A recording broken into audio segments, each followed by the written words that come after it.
तेजस्वी सरकार अब की बार अनिल सहनी सर जिंदाबाद। आप देख रहे हैं शोषित पीड़ित समाज की मजबूत आवाज़ एकलव्य मानव संदेश। आज हम आपको बिहार के होने वाले एक चुनाव के लिए जो कैंपेन चल रहा है उसकी ये तस्वीरें दिखा रहे हैं। कैसे एनडीए की सभाओं में भीड़ बहुत कम पहुंच रही है, नेताओं की नींद उड़ी हुई है। मुकेश सहनी जिस रैली को करने जा रहे हैं उसमें कुर्सियां आपको खाली दिखाई दे रही हैं। इस स्थिति में देखिए कितनी कम भीड़ के साथ आज एनडीए, जहाँ बहुत सारा पैसा भाजपा और उसके गठबंधन के द्वारा खर्च किया जा रहा है, वहाँ भीड़ इनके द्वारा नहीं जुटा पाई जा रही। तेजस्वी की सभाएं उनमें बहुत सारी भीड़ बड़ी संख्या में आ रही है और बहुत सारा पैसा खर्च करने के बाद भी एनडीए की सभाओं में भीड़ नहीं पहुंच पा रही। कारण क्या है? भारत की जो जनसंख्या है उस पर आप देखिए, गरीबी की जो मार है, जो बेरोजगारी की जो मार है, कोरोना में जो बेकदरी उन्होंने झेली है। बिहार के लोगों ने सबसे ज़्यादा इस कोरोना के जो संकट का काल देखा है। उनको चलने के लिए गाड़ियां नहीं मिली, लेकिन सरकार में जो खर्च किया गया, प्रधानमंत्री को जहाज़ तो खरीदना है लेकिन जनता के लिए बस और रेल के लिए उनके पास पैसा नहीं है, उनको चलाने के लिए सुविधा नहीं है। तो इससे ज़्यादा क्या और हो सकता है? भाईचारा बिगाड़ने के लिए मंदिर मस्जिद का मुद्दा उछालते हैं रहते हैं, जबकि जनता मांग रही है रोजगार, और ये दिखा रहे हैं मंदिर मस्जिद और इधर उधर की अपनी अपनी बातें। जनता को चाहिए रोजगार और इसी से नींद उड़ गई है। ये जो सर्वे आया है उसमें गठबंधन की सरकार बनते जा रही है। भाजपा और उसकी सरकार की बुरी हालत है, क्योंकि अभी हर बार बाढ़ आती है। 15 साल से नीतीश का शासन है। नीतीश कुमार की सरकार में भ्रष्टाचार का बोलबाला, गरीबों की बुरी हालत, सामंतवाद का पनपना, गरीबों के जितनी भी योजना है उन पर महा घोटाला, इन सब से जो मार पड़ी है, साथ में कोरोना काल में जो एक तरह से बदइंतजामी रही है, इन सब का जो बिहार की जनता ने झेला है। देखिए किस तरह से बाढ़ की स्थिति रहती है हर साल। उस बाढ़ में अभी तक सरकार कोई योजना नहीं बना पाई। केंद्र वहाँ के लिए कोई बहुत सारी योजना नहीं दे पाया। उससे गरीबों की स्थिति बद से बदतर होती चली जा रही है और इसलिए जनता वहाँ की चाहती है कि छुटकारा मिले। और इसीलिए आप देखिए तेजस्वी यादव की सभा में ज़बरदस्त भीड़ वहाँ बढ़ रही है।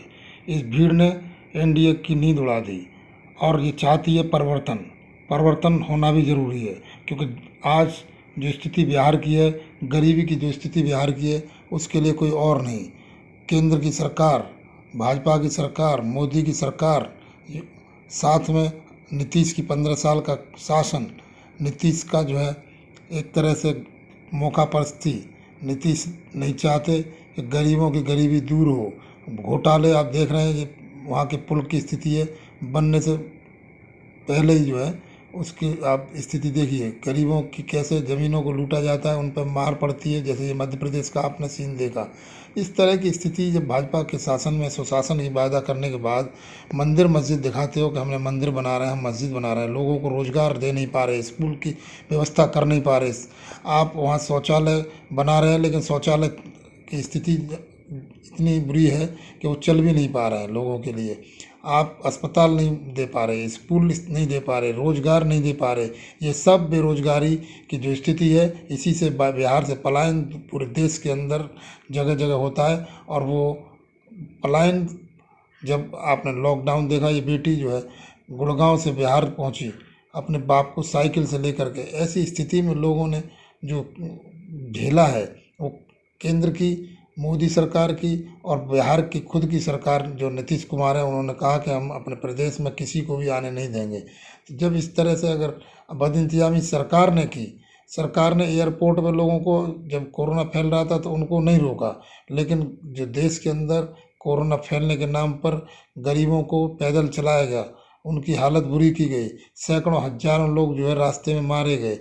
ये सारी स्थिति के लिए कोई और नहीं, केंद्र की सरकार में बैठे मोदी और उनके साथी और योगी के साथ साथ जो बिहार में बैठे हैं नीतीश कुमार, उनकी बदइंतजामी। उन्होंने कहा कि मैं कोरोना काल में किसी को अंदर नहीं आने दूंगा, अपने प्रदेश में नहीं आने दूंगा, मैं कोई सुविधा नहीं उपलब्ध कराऊंगा। लेकिन गरीब क्योंकि कै दिन बिना खाए रह सकता है, बिना रोजगार के कैसे रह सकता है। सरकार ने उनके लिए कोई इस तरह की व्यवस्था नहीं कर पाई, तो इसलिए पैदल बच्चों को लेकर के बदइंतजामी के साथ जो भी साधन मिला नहीं मिला, पैदल जो भी स्थिति थी उसके साथ लोग निकल पड़े। अगर इनके लिए रोजगार 15 साल में जो नीतीश कुमार की सरकार और 6 साल से मोदी सरकार पूरे देश में उपलब्ध नहीं करा पाई, तो इससे ज़्यादा शर्मनाक बात और देश के लिए क्या हो सकती है। इसलिए ये सरकार को बदलने के लिए, क्योंकि एंटी इनकम्बेंसी वोट इस बार बिहार में बहुत ज़्यादा है। पिछली बार भी भाजपा को लोग नहीं चाहते थे, लेकिन नीतीश कुमार ने अपनी लालच में, अपनी तिकड़म में और भाजपा से जाके अपना गठबंधन कर लिया, जबकि उनका और आरजेडी का गठबंधन जीता था। उस गठबंधन को तोड़ करके कांग्रेस, आरजेडी, जेडीयू के गठबंधन को तोड़ करके नीतीश ने लोगों को रुलाने का सबसे बड़ा काम किया। नीतीश की मौका परस्ती से गरीब आदमी गरीब होता जा रहा है, अपना पलायन ज़्यादा रुक रहा है। बिहार में अगर पलायन नहीं रुकेगा, बिहार में अगर रोजगार नहीं होगा, तो देश की तरक्की नहीं हो पाएगी। बिहार हो या कोई हो, बिहार को बीमारू राज्य का दर्जा देना ये बहुत बड़ी हम लोगों की सभी की कमजोरी है। इसके लिए बिहार की जनता इस बार परिवर्तन चाहती है। बिहार की जनता चाहती है कि हमारे लिए हमारे ही इलाके में रोजगार मिलना चाहिए। हमारे ही इलाके में हम लोग जैसे रोजी रोटी के लिए, अभी ये देखिए किस तरह से लोग कट के रेल से ख़त्म हो गए थे। ये महाराष्ट्र लौट रहे थे, मध्य प्रदेश और छत्तीसगढ़ के लोग थे। इस स्थिति को आदिवासी लोग थे, उनकी जान चली जाती है। सरकार को डिसेंट्रलाइजेशन करना चाहिए, गांव में रोजगार उपलब्ध कराना चाहिए, लेकिन पूंजीपतियों के दबाव में लोगों की मौत को सरकार एक देखती रहती है, लेकिन इंतजाम गांव के अंदर नहीं कर पा रही। जब तक ग्राम का जो हमारा ढांचा है, ग्राम रोजगार, ग्राम की स्थिति को मजबूत नहीं करेंगे, ये पलायन नहीं रुकेगा। और इसके लिए नई सोच चाहिए। इसलिए अभी जो महागठबंधन है उसने बिहार में कहा है कि हम एक सरकार में आते ही पहले दिन ही 10 लाख लोगों को नौकरी देने का वायदा करते हैं। अगर 10 लाख लोगों को रोजगार मिलता है एक दिन में, तो इसका मतलब 50 से 60 लाख लोगों को एक झटके में रोजगार देने की ताकत है। लेकिन अगर सरकार चाहे तो हर आदमी को रोजगार मिल सकता है, लेकिन सरकार नहीं चाहती। सरकार चाहती है कि इनको भोजन के नाम पर, इनको मिड डे मील के नाम पर, इनको गैस सिलेंडर के नाम पर, इनकी बेटियों की शादी के नाम पर, अनुदान के नाम पर, हम चाहते हैं कि सारे अनुदान, सारी पेंशन आप बंद कर दीजिए, लेकिन हर हाथ को काम दे दीजिए। अगर आप काम देंगे तो लोगों की अपनी मर्जी से पैसा खर्च करके अपनी ज़िंदगी जीने का अधिकार मिल जाएगा। लेकिन सरकार इस तरह की व्यवस्था ना करके देश की बुरी हालत करने के लिए गरीबों को गरीब बनाने में तुली हुई है। अंबानी 1 घंटे में 30 करोड़ रुपया कमा सकता है, लेकिन गरीब इस बीच में 6 साल में और गरीब होता चला गया। जहां अंबानी की संपत्ति 2.5 लाख करोड़ से करीब 14-15 लाख करोड़ के बीच में आज हो चुकी है।